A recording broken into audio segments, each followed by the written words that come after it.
A ideia de conexão necessária entre os acontecimentos nasce do número de casos semelhantes onde se apresenta a conjunção constante desses acontecimentos. Esta ideia não pode nunca ser sugerida por nenhum dos casos que se consideraria em todos os dias e posições possíveis. A única utilidade imediata de todas as ciências é a de nos ensinar como podemos controlar e regular os acontecimentos futuros por suas causas. Objetos semelhantes estão sempre em conexão com objetos semelhantes. Temos a experiência dessa conjunção. De acordo com esta experiência, podemos definir uma causa como um objeto seguido por outro, e tal que todos os objetos semelhantes ao primeiro são seguidos por objetos semelhantes ao segundo. Em outros termos, tal que, se o primeiro objeto não tivesse existido, o segundo nunca teria existido. Desta maneira, o aparecimento da causa conduz sempre o espírito, por uma transição costumeira, à ideia de efeito. Podemos considerar a relação de causa e efeito sob uma destas duas luzes, mas, fora delas, não temos a ideia disto.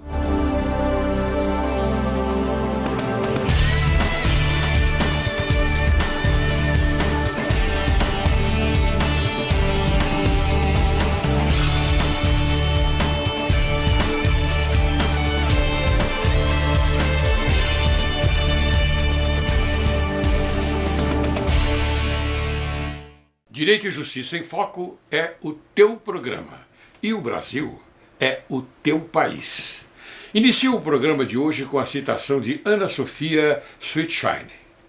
Queres levar o mal aos últimos excessos, desanimar o fraco, envenenar o coração desenganado? Pronuncia com palavras duras e altaneiras a severa verdade. E podes estar certo de que todas as paixões que o teu zelo excita hão de duplicar a sua violência.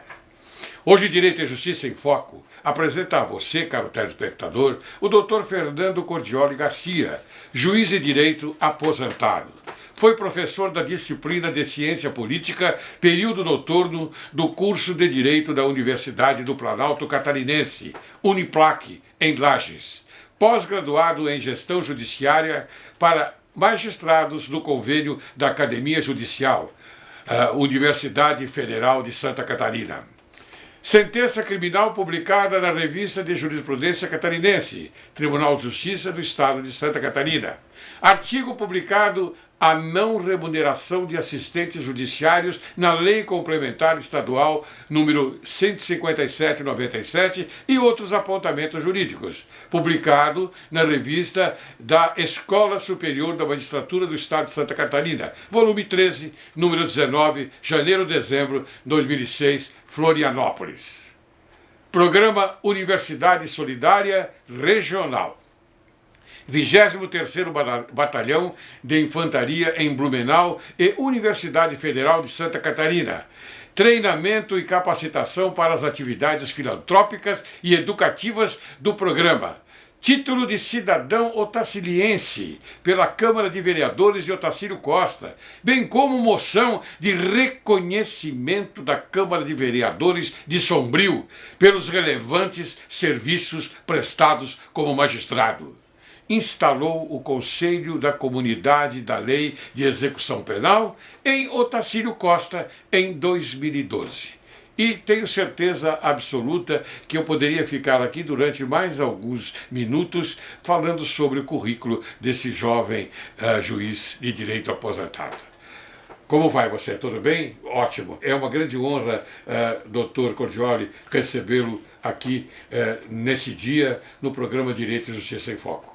A honra é minha, desembargador, ser recebido no seu estúdio, na sua casa, nesse belo bairro de Higienópolis, em São Paulo. Exatamente. Cordioli, veja, a sua situação, me perdoe fazer esta colocação, mas é a verdade. É polêmica. E eu outro dia estava assistindo a internet, fui buscar alguma coisa na internet e me deparei com uma notícia que me causou um pouco de surpresa por se tratar de um colega meu juiz de direito. porque nós somos colegas. Eu sou desembargador, aposentado, mas você é um juiz de direito. E eu tenho muito orgulho de tê-lo como colega. Então eu gostaria de colocar no ar esse vídeo do excelente jornalista Ricardo Boechat, que é uma magnificência na imprensa nacional. Eu até presto a minha homenagem a você, caro Ricardo Boechat, pelo seu trabalho, pela eloquência das suas posições em relação à justiça. Eu vou colocar e você vai me falar alguma coisa sobre ele depois. Roda o vídeo. CNJ pediu ao Tribunal de Justiça de Santa Catarina que submeta a exame de sanidade mental, olha que loucura aqui, o juiz Fernando Cordioli Garcia. Ele tem 33 anos e é bastante conhecido em Santa Catarina por ser um crítico permanente do próprio judiciário catarinense, do Ministério Público, da classe política, etc. e tal. Ele foi afastado da comarca que comandava, que é a comarca de Otacílio Costa, a região de Otacílio Costa ali, que fica a 250 quilômetros da capital catarinense, Florianópolis, sobre acusação de instabilidade. Esse é o primeiro passo para exonerar esse juiz da magistratura. Agora vejam só, nós cansamos de ver juízes envolvidos em todo tipo de crime, de bandalheira e até assassinatos. Já houve casos aí flagrados em câmeras de supermercado de juiz dando tiro, matando gente por causa de discussão banal, etc. e tal. Para você expulsar da magistratura, sem direitos, sem salários e tal, esses caras cometeram esses crimes, venderam sentenças e tal, é uma dificuldade enorme. Eles são no máximo aposentados, preservam uma série de prerrogativas, inclusive o salário. Pois este aqui, sob acusação de instabilidade, vai ser submetido por ordem do CNJ, olha que loucura, a avaliação psiquiátrica para ver se é um cara maluco e com isso é afastado. Ele foi afastado do cargo por 49 votos, dentre 62 desembargadores do Tribunal de Justiça de Santa Catarina, ou seja, unânime, né? Unânime o afastamento. Que crimes tem cometido este juiz? É o seguinte, ele peita o Ministério Público porque engaveta processos contra ricos e aperta o gogó dos pobres. Ele criou a expressão dizendo que um promotor engavetava acusações contra a elite e os coronéis da política da cidade e só processava os PPP. Sabe o que é um PPP, ô Barão? Pretos, pobres e prostitutas.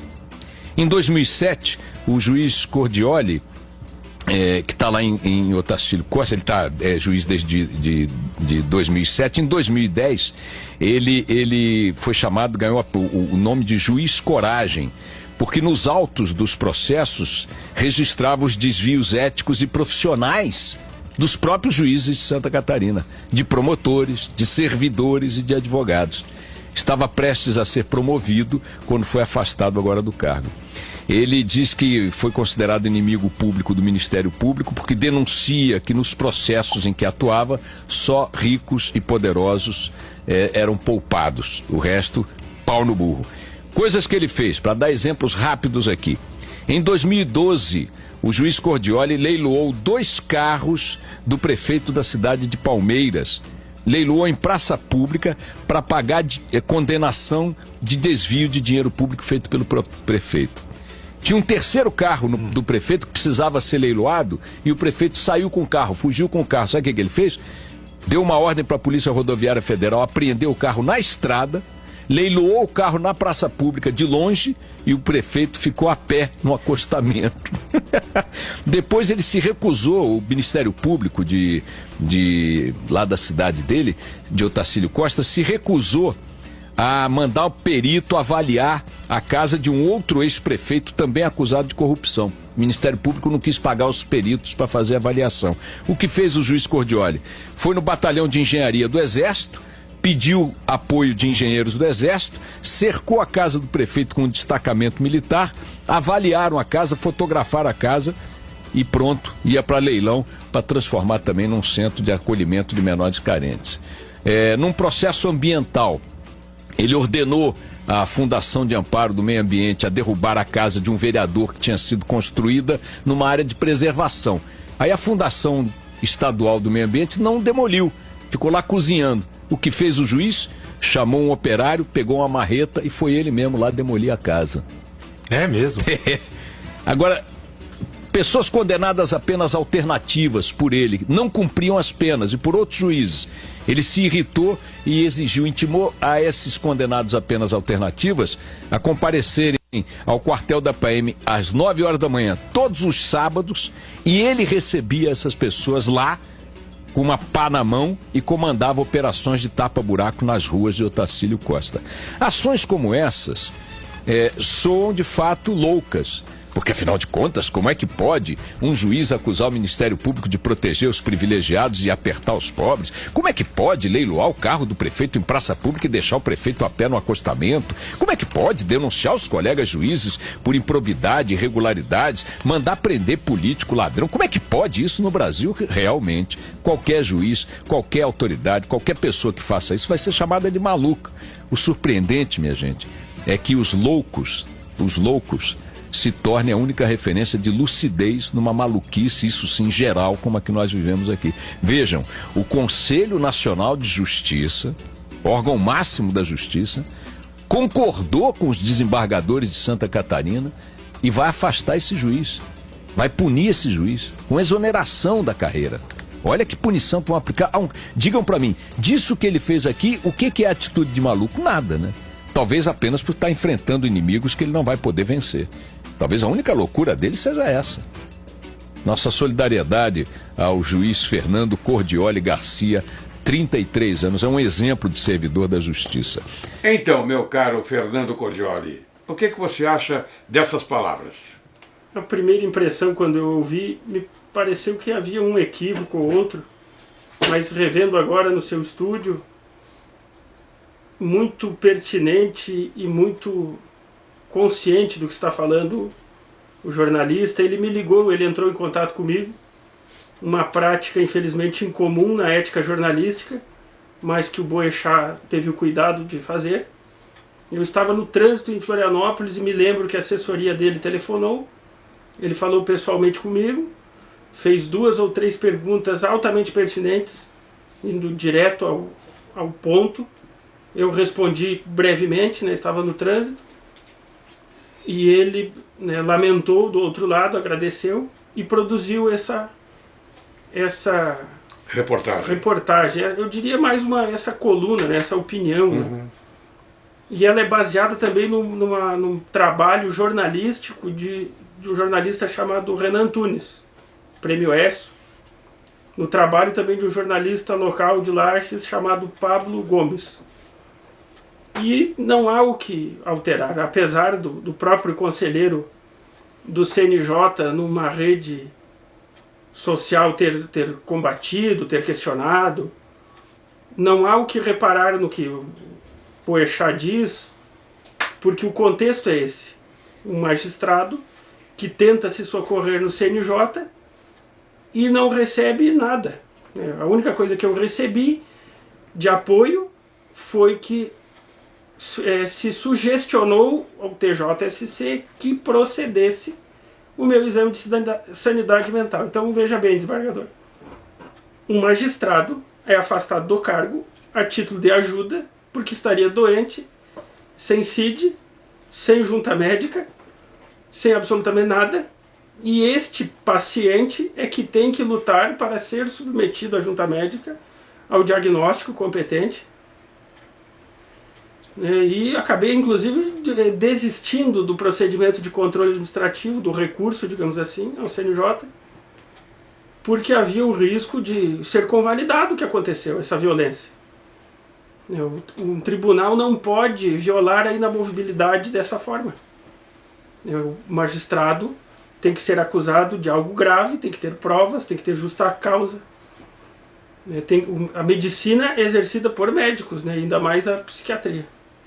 Muito bem, então quer dizer que você acha que esses fatos, os fatos são verídicos, né? E você cumpriu ou não as regras da LOMAN? Eu procurei pelo menos cumprir, né? Não posso dizer que... Um minutinho. Caro telespectador, LOMAN é a Lei Orgânica da Magistratura Nacional. A LOMAN, ela peca por só ter, se não me falha a memória, 4 incisos legislados. Um primeiro bem amplo, que fala genericamente nas leis, né, cumprir as leis. Um outro inciso que fala em residir na comarca. Um terceiro que fala em excesso de linguagem. E no exercício de autocrítica, né, sendo jovem, já tendo sido condenado pelo desembargador Ronei Daniele, que foi relator, né, devo ter pecado, sobretudo no excesso da linguagem, né, a maior crítica que eu recebo.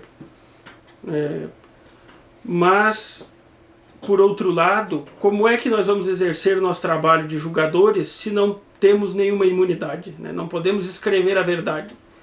Temos que pedir licença para o Ministério Público para dizer o que atualmente já é domínio público, né? Que só estamos condenando PPP. Na época que eu falei isso, e falei nos autos, como forma de concessão de habeas corpus, inclusive, foi feito reuniões, né, para me aposentar. E hoje em dia eu acho que não ocorreria mais, né, porque os tempos mudaram, as redes sociais se instalaram, e está todo mundo aí vendo filhos de certos alguém ficando bem menos na prisão do que o povo mais simples, né? Eu sou obrigado a concordar com você, Cordiori, porque nós vivemos num país onde a hipocrisia é aquela que rege os procedimentos. Os procedimentos estão sempre alinhados nesta hipocrisia. Para uns, tudo. Para outros, mais ou menos. E para os demais, nada. Para os demais, absolutamente nada. Então veja, eu estou sensibilizado com a sua situação. É por isso que eu chamei aqui no meu estúdio para que a gente conversasse sobre este problema. Também munido pela eloquência do jornalista Ricardo Boechat, porque eu tenho também na mais alta conta, e ele colocou de uma forma bastante precisa aquilo que acontece no país. E, lamentavelmente, nós temos que tomar uma posição sobre o judiciário. O judiciário, eu só defendo o judiciário aqui, e você, caro telespectador, é testemunha disso, porque eu entendo que o judiciário é sério, muito sério. Não é? Agora, eu acredito também que há magistrados, que a maioria são magistrados sérios e levam a profissão de uma forma bastante coerente. Agora, há magistrados que fazem parte da parte podre do judiciário. É assim que eu chamo. Parte podre do judiciário. Então veja, eu estou muito contente, repito, de você estar aqui e falar dessa maneira. Eu vou prosseguir da seguinte forma. O artigo 26 da LOMAN, Lei Orgânica da Magistratura Nacional, diz que o magistrado vitalício só perderá o cargo se ocorrer em ação penal por crime comum ou de responsabilidade. Pergunto, você cometeu algum crime comum ou de responsabilidade? Não cheguei nem a ser denunciado. Apesar de muitas... Mas você cometeu algum crime comum, por exemplo, matar alguém, outra coisa, furtar ou roubar, sacar de uma arma e colocar na cabeça de um cidadão normal? Eu digo isso, estou exagerando um pouco. Não, não fez nada disso. Nenhum carteiraço, nenhum porte de arma, nenhuma falsidade ideológica. Fui acusado, vulgarmente falando, de forçar uma drogada a se submeter a um procedimento de laqueadura. Mas isso não chegou à denúncia também. E eu me defendi dessa acusação e acreditava fazer parte das minhas atribuições, garantir esse serviço público para as mães carentes, que já tinham vários filhos, um de cada pai.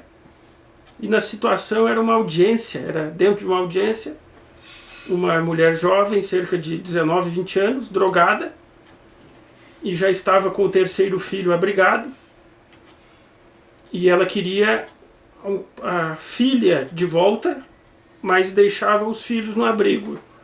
Queria a filha tão somente, e nessa mediação, nessa conciliação, eu consignei em ata que para ela ter os filhos todos com ela deveria se submeter ao programa Ser Mãe da comarca de Otacílio Costa, da prefeitura de Otacílio Costa, melhor dizendo.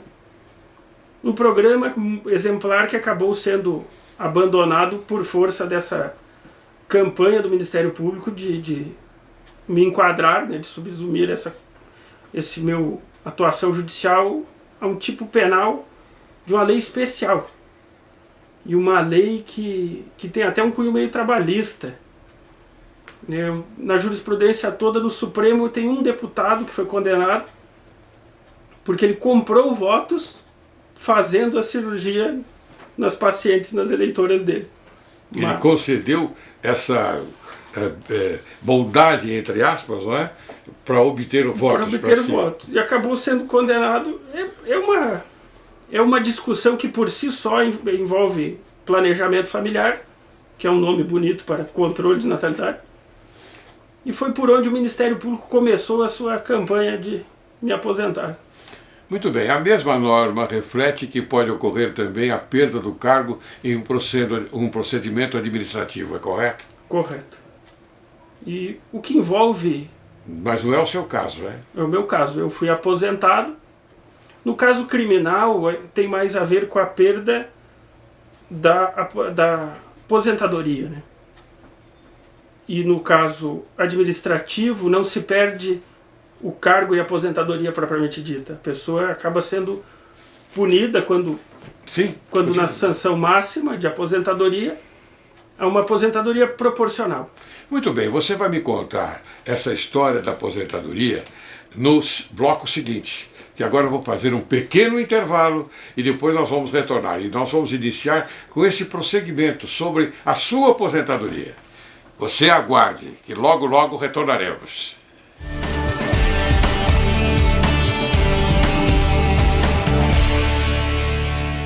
O direito, em nossa opinião, é um instrumento de realização da justiça.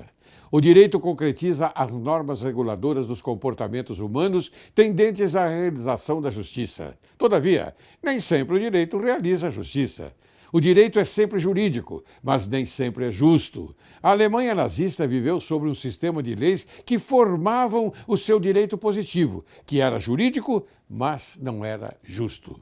Nos Estados Unidos da América do Norte, no estado da Filadélfia, especificamente na cidade de Mênfis, há um juiz de direito que prefere usar de uma tecnologia própria, fazendo com que a aplicação da lei tenha como consequência especialmente a garantia e a segurança de que a vítima não seja lesada pela ação criminosa de um delinquente.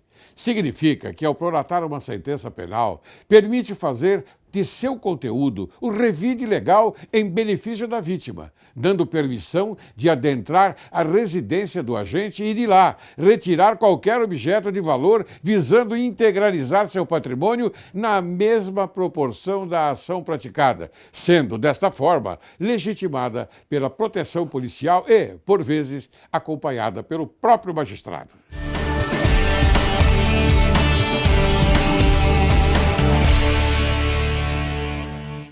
Retornamos. Hoje conversando com o juiz aposentado, doutor Fernando Cordioli Garcia. Então, Fernando, explica para mim, esta aposentadoria está ligada à punição? Sim, eu fui aposentado compulsoriamente contra a minha vontade, como uma forma de punição, depois de sofrer inúmeros procedimentos esparsos, um deles criminal, como eu falei antes, questão da audiência, lá onde eu toquei no assunto do planejamento familiar, e acabei sofrendo outros procedimentos administrativos. O primeiro, acabei sendo removido para a comarca de Sombrio, foi quando houve essa reportagem, essa manifestação do Boechat, que falamos antes. Posteriormente teve um processo criminal que não chegou à denúncia, ligado também à questão do planejamento familiar. Eu ofereci exceção da verdade contra a suposta vítima, o promotor de justiça da minha comarca, o qual foi permutado para a minha comarca com a missão de me assediar. Depois eu sofri outros procedimentos que não passaram pelo pleno, pois não tinham justa causa nenhuma. Um deles, por exemplo, um advogado, um jornalista, criticava alguma coisa da comarca, a qual era minha, mas não estava sendo ocupada por mim, e queriam que eu pagasse por isso, né, violando a imunidade jornalística, a imunidade advocatícia, e eu simplesmente não era o autor, né.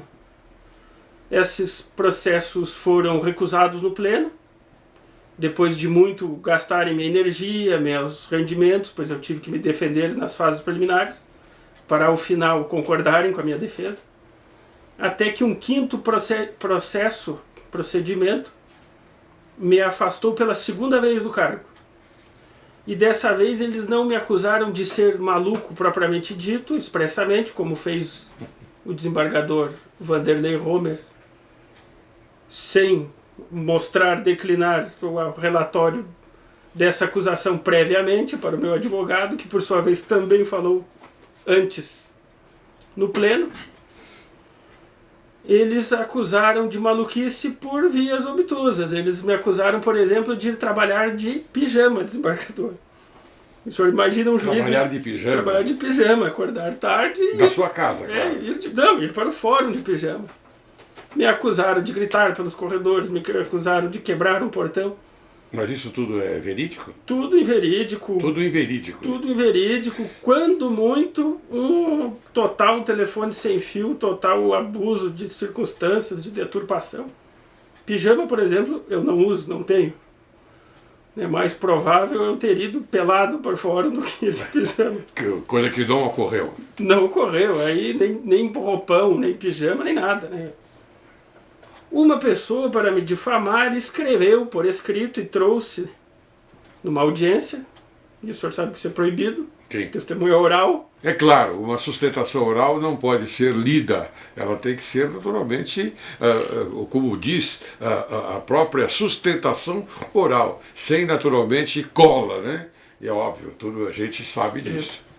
Era o depoimento de uma testemunha que traz por escrito, e fora de uma sindicância, num procedimento preparatório onde, não sendo sindicância, se ouve quem eles querem e não quem eu arrolo, né, uma subsindicância, e essa ex-subordinada escreveu que eu fui trabalhar com uma roupa parecendo um pijama. Meu Deus do céu. Parecendo um pijama devido a amassado, talvez. Provavelmente eu devo ter passado alguma madrugada trabalhando com a polícia, que era muito comum. Às vezes era acordado pela própria guarnição da polícia militar, que me convidava para ir. Porque o trabalho deles era noturno, e eles tinham um bom relacionamento e gostavam de conversar com o juiz da comarca. E é uma coisa que eu também estimulava para ter contato com quem está na linha de frente nas ruas. Conhecer os bairros e me informar, né? Levantar informações. E era isso, né? A roupa amassada como um pijama de alguém que dormiu e foi trabalhar. Estimado Cordioli, eu vou fazer uma pausa aqui porque eu vou mostrar para você alguma coisa a respeito desta parte que você falou agora. Um juiz que vai ao local dos fatos. O direito, em nossa opinião, é um instrumento de realização da justiça. O direito concretiza as normas reguladoras dos comportamentos humanos tendentes à realização da justiça. Todavia, nem sempre o direito realiza a justiça. O direito é sempre jurídico, mas nem sempre é justo. Na Alemanha nazista viveu sobre um sistema de leis que formavam o direito positivo, que era jurídico, mas não era justo. Nos Estados Unidos, é agora que entra a minha colocação a respeito dos fatos que você comentou, da América do Norte, do estado da Filadélfia, especificamente da cidade de Memphis, há um juiz de direito que prefere usar de uma tecnologia própria, fazendo com que a aplicação da lei tenha como consequência especialmente a garantia e a segurança de que a vítima não seja lesada pela ação criminosa de um delinquente. Significa que, ao prolatar uma sentença penal, permite fazer o seu conteúdo o revide legal em benefício da vítima, dando permissão de adentrar a residência do agente e de lá retirar qualquer objeto de valor, visando integralizar seu patrimônio na mesma proporção da ação praticada, sendo desta forma legitimada pela proteção policial e, por vezes, acompanhada pelo próprio magistrado. Eu me lembrei desse fato, por isso que eu estou contando aqui. E é uma realidade. Em Mênfis, lá há um juiz que procede dessa forma.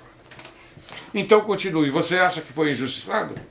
Eu fui injustiçado, sobretudo no procedimento, na violação da ampla defesa, do contraditório, porque a tomada do depoimento desta testemunha, que traz por escrito a sua difamação, seguida de isso ser também deturpado na portaria acusatória e sair no dia seguinte ao diário oficial que eu teria ido trabalhar de pijama, é nítido um assédio moral, é nítido a ideia de que eu seria um juiz maluco, né? A tese que sucumbiu na primeira, eles fizeram tudo de novo por outras formas.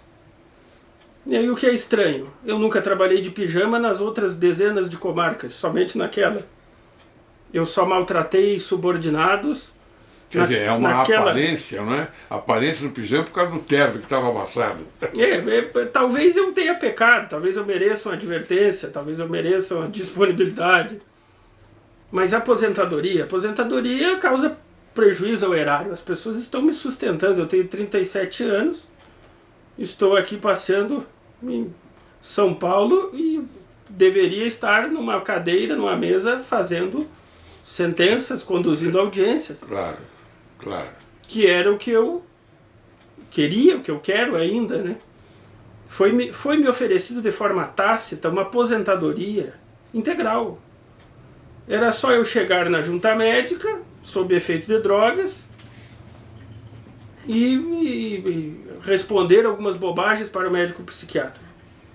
O próprio efeito de ser perseguido, a psiquiatria em assédio moral fala que a intenção é converter a pessoa em um maluco, naquilo que dizem dela.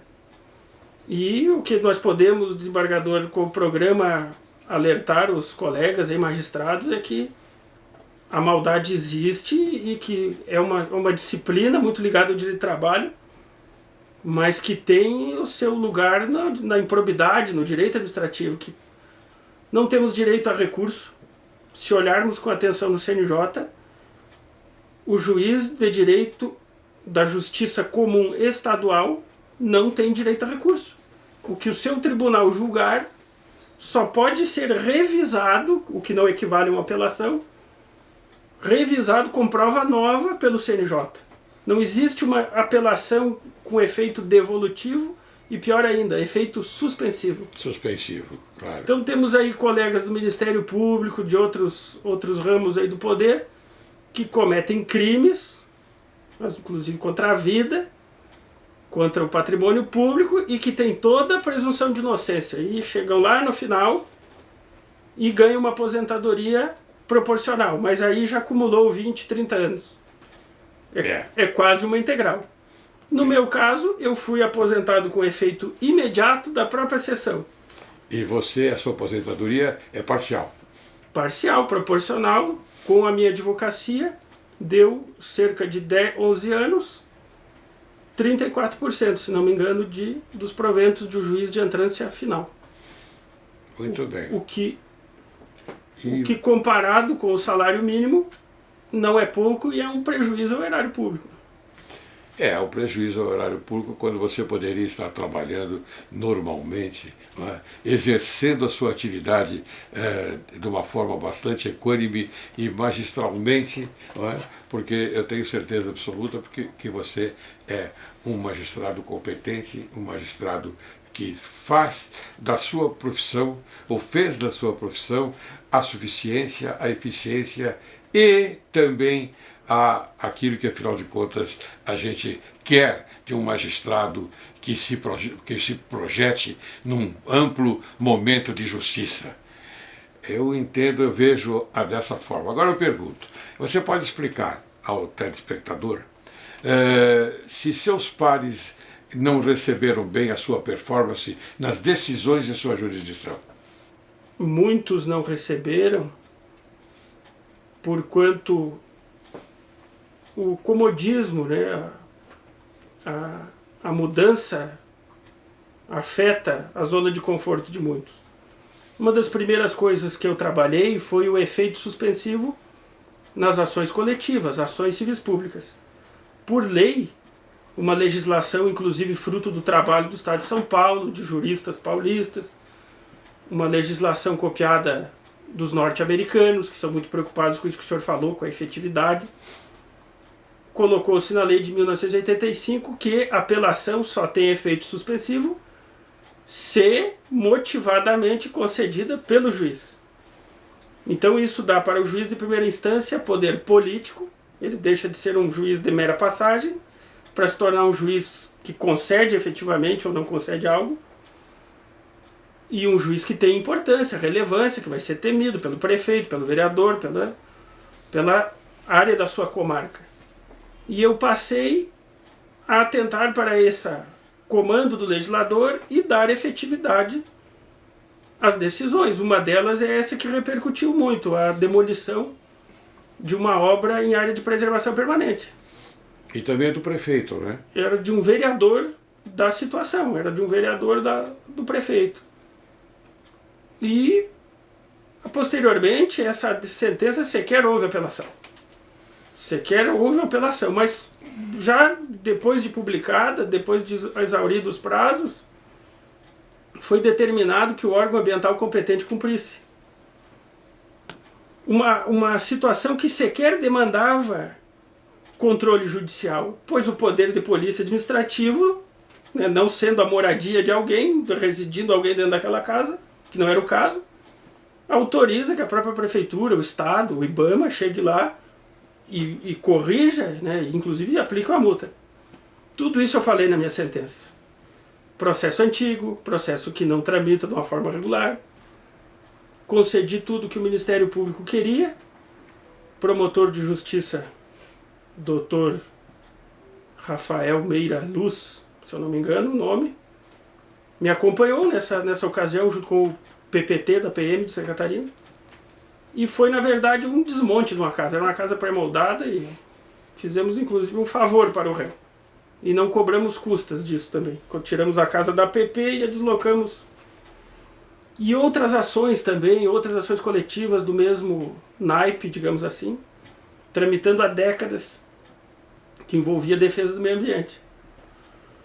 Essas decisões foram um choque, né? E essa do prefeito também, que você impediu que ele retornasse não é? De automóvel para... Essa estava em fase de execução há muitos anos, um processo, se eu não me engano... E não andava.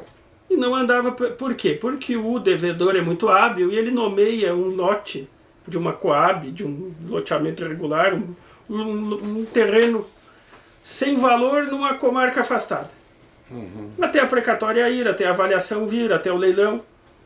E ele deve 100 mil, ele nomeia um lote sem rua, sem luz, sem água, que vale 3, 4, 5 mil reais. E isso gera demora. De ofício, eu atuava muito de ofício, e isso causou também muita indignação, sobretudo no Ministério Público. De ofício, sem sair da minha cadeira, eu identifiquei, junto aos sistemas do Detran, 3 automóveis, 2 automóveis em nome do prefeito, além do terceiro que ele usava. O número da placa era o número de votos do partido dele e a sigla era correspondente ao partido. E ele usava, guardava na sua garagem, mas não o tinha em seu nome. Os outros 2, sendo um de luxo, estavam com os filhos. E pelo menos um mais caro, escondido. Um dia de manhã a Polícia Civil me telefona. Por conta desse relacionamento direto com a polícia, a polícia mandou um SMS na época direto no meu telefone, dizendo: o carro tal está passando em tal lugar a 180 km por hora. E havia um mandado de busca. Eu recolhi as precatórias. E, aliás, a velocidade incompatível com o local. Muito incompatível, beirando o dolo eventual, né, no caso de um atropelamento. Sim. E recolhi as precatórias daqueles imóveis e, de ofício, determinei a busca e apreensão dos 3 veículos, incluído aquele que não estava no nome do prefeito, mas pela teoria da aparência, né, o indício de que ele, inclusive, estava ocultando bens. Ocultando o que é dele em nome de terceiros. E começou por esse. Não, esse acho que foi o último. Os 2 foram cumpridos pela PM. E remanesceu esse. E graças à dica do policial, pulei da cama cedo, passei um fax para a Polícia Rodoviária Federal, que prontamente abordou o automóvel e não deixou o prefeito seguir. Muito bem. E isso foi um choque para a comunidade serrana catarinense, que nunca tinha visto um juiz daquela forma. Foi um choque para alguns dos meus colegas juízes, embora tenha o apoio de muitos outros colegas, né, juízes de entrância especial, quase desembargadores. E é o que o senhor disse, né, não foi bem recebido, era uma outra forma de aplicar o direito, mas um direito que está na lei, né, desde o Código Penal, do Processo Civil. É a herança que juízes como eu recebemos do senhor, né, do trabalho dos que vieram antes. Muito bem. Eu noto que você, caro Cordioli, foi um magistrado bastante eficaz, e noto também o seguinte, que aqui está se projetando, entre parênteses, uma injustiça que acho que deve ser corrigida. Eu não posso pedir aqui mais do que isso. Corrigir essa injustiça, para esse nobre e culto magistrado que defende o judiciário, que defende a sociedade, que dá ânimo para que as pessoas de bem continuem a projetar pela transparência a esperança para esse nosso Brasil. Cordioli, eu vou fazer uma pergunta, você responda sim ou não. Você acha que a magistratura, que a lei orgânica da magistratura deveria ter sido reformada para melhor disciplinar o comportamento dos juízes? Sim. Muito bem. Qual o papel do CNJ em relação à disciplina dos magistrados e comportamentos considerados, em tese, contrários ao Código de Ética? O CNJ vem pecando e violando, inclusive, tratados internacionais. Muito bem. Cordioli, infelizmente eu estou terminando o programa. Eu lamento isso, mas lamento porque você nos deu aqui uma lição de vida. Você nos deu uma lição de como ser magistrado. Eu posso falar isso publicamente, porque estou sentindo, conheci você, investiguei, eu vou ser sincero, investiguei a sua vida antes de você chamá-lo. Me perdoe, mas investiguei no bom sentido. É o seu trabalho mesmo. Eu quero saber com quem eu estou falando. E eu estou falando com uma pessoa de bem. Eu faço para você a entrega de um presentinho aqui do programa Direito e Justiça em Foco, que é para você fazer as suas anotações. Muito obrigado. E junto com isso também, eu ofereço a você um livro que eu fiz a tradução, O Crime Complexo, de Silvio Ranieri, e a Quartier Latam publicou. Aqui. Agora eu peço as suas considerações finais. Eu daqui a pouco vou fazer para você a minha... esse aqui é o Silvio Ranieri. O senhor traduziu. Eu vou oferecer para você daqui a pouco. O senhor verteu de qual língua? Do italiano? Exatamente. É que eu morei durante 2 anos na Itália, então por isso que eu me atrevi a traduzir esse livro. Eu fico muito contente. Suas considerações finais, por favor. Bem, desembargador, eu agradeço, é uma honra.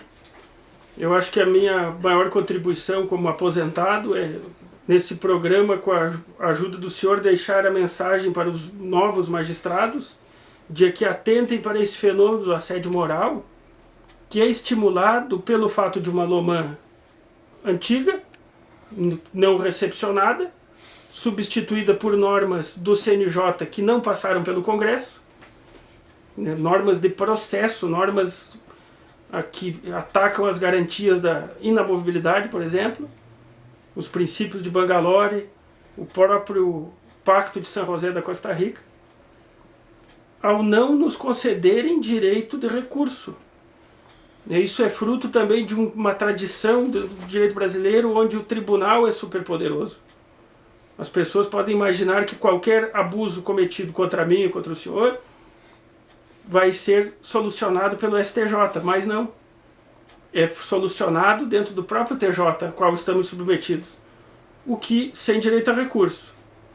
O que estimula a impunidade, o assédio moral, a perseguição dos juízes. Além de mim, há muitos outros juízes pelo Brasil na mesma situação. E contrariando a Constituição da República, que não há, naturalmente, não há tribunal de exceção. Isso. Correto? Correto. Encerro o programa de hoje com a citação de Coelho Neto. Não há arrimo mais firme do que a vontade. O que se fia em si mesmo é como o que viaja com o roteiro provido de farnel e não perde tempo em informar-se do caminho nem em buscar estalagem para comer. Quero agradecer muito esse nobre magistrado aposentado, a presença dele aqui no programa Direito e Justiça em Foco, doutor Fernando Cordioli Garcia, que abordou o tema sobre a Lei Orgânica da Magistratura Nacional, deu-nos uma noção que o exercício da magistratura, falando sobre as prerrogativas e os deveres dos magistrados. Portanto, o programa Direito e Justiça em Foco sentiu-se honrado, e eu digo isso de coração, com a nobre presença desse ilustre magistrado.